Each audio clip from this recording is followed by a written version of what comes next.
அரசு கஜானாவை பத்தி நீங்க கேக்குறீங்க பாருங்க, இவ்வளவு ஃபேக்டர் எல்லாம் நீங்க நாங்க இங்க அனௌன்ஸ் பண்ணது ஒயிட் பேப்பர்.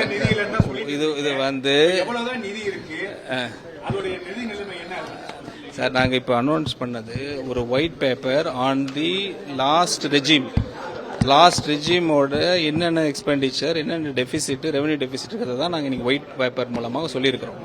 இது அடிப்படையில் நீங்கள் தெரியும் உங்களுக்கு என்னென்ன பெண்டிங், என்னென்ன டெபிசிட் நம்ம இருக்கோன்னு சொல்லிட்டு இதை அடிப்படையாக வச்சு தான் அடுத்தடுத்த கட்டத்துக்கு கவர்மெண்ட் வந்து ஆனரபிள் சீஃப் மினிஸ்டர் டைரக்ஷன் படி, அட்வைஸ் படி we will go on.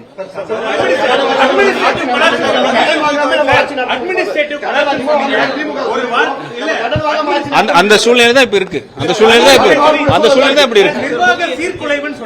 ஆமா,